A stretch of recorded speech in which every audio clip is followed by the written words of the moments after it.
Alright, so I came across something in the Epstein case discovery documents that made me stop and say, wait a minute. And check this out. Look at this email. It's dated May 8th, 2013. Jeffrey Epstein, is proposing a private jet arrangement for Whoopi Goldberg to attend a charity event in Monaco. Jeffrey Epstein's the writer of this email, allegedly. Pretty standard stuff for that world, right? Except, here's the problem. Did anybody write like this in 2013? Look how the email is structured. Perfect bullet points, every detail spelled out cleanly. White Feather Foundation is Julian Lennon's charity. May 10, 2013 is well-attended major prestigious charity ball fundraiser with Whoopi Goldberg hosting in Monaco. It's got this weird, formal but sterile quality to it. And this is how AI writes. Specifically, this is how large language models write when you prompt them to create a professional business email.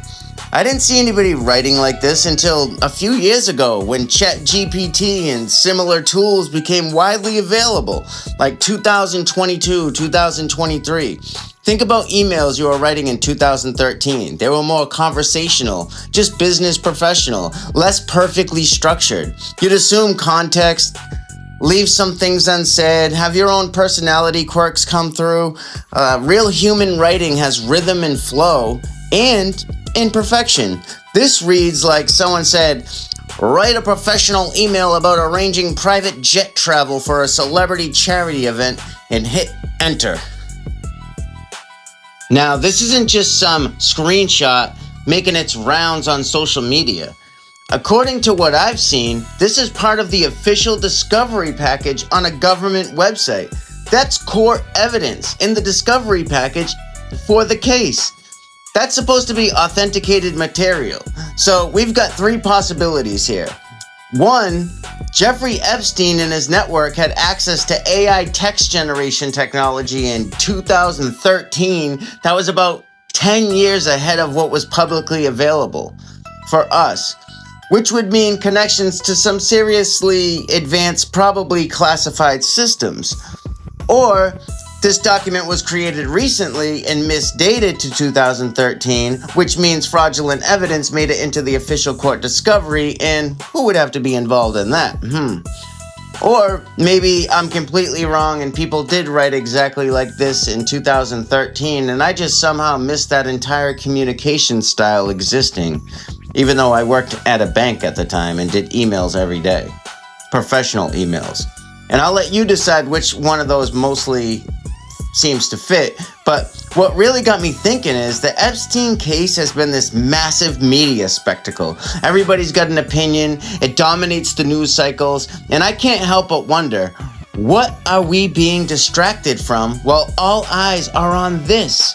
I mean, don't get me wrong, if terrible things happened, they should be investigated and prosecuted, and terrible things do happen. But when you start finding evidence that doesn't pass basic scrutiny, like writing that didn't exist the year that it's supposedly from, you have to ask whether this whole thing is serving a different purpose than what we're told. The world is a stage, and sometimes the performances are more sophisticated than we want to even believe. Most people will scroll right past this email and never notice the linguistic fingerprint that doesn't belong in 2013.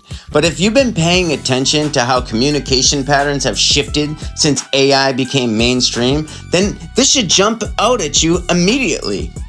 This is the kind of critical thinking I'm always talking about. Not just accepting official narratives because they come from official sources, but looking at the actual evidence, trusting what you can verify with your own eyes and your own reasoning.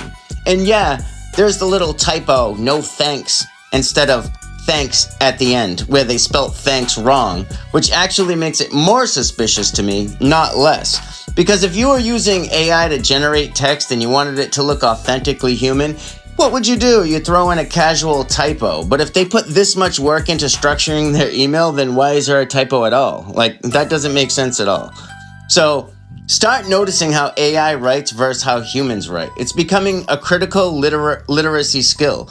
Because if documents with this kind of linguistic anachronism can make it into official court evidence, what else are we accepting as truth without questioning it? Keep your eyes open, think critically, and don't be afraid to point out when something doesn't add up. Even if it makes people uncomfortable, you still have to say something, because this is us. We have to stand up for ourselves, and we can't sit there and watch everybody we care about get wrapped up in all of these narratives that are being pushed. I mean, there's things that, there's people that believe this stuff to the point where they're shedding tears, they're crying, they're hurt, they're frustrated, they're arguing with people, arguing with their friends, arguing with their family over narratives that are probably not even true. And I'm not saying things like this don't happen, but what I'm saying is, if they are happening, the people that are pulling them off and actually committing these types of heinous crimes, these are the people with billions and billions of dollars, maybe trillions, especially collectively. Now, those are the people that have just enough money to put out entire narratives and create false realities and hire the media and the Associated Press to put out information for them to change the view of the public and what the public perception of certain events are, to the point where things become such common knowledge that nobody even questions them. Like, oh, of course Jeffrey Epstein is a P. Of course he, has his little island, and of course he's a terrible person, and of course he committed suicide in his cell. But did he? Does anybody actually know that for a fact? Or is this all smoke and mirrors to hide the real culprit? Dusty Truth signing out.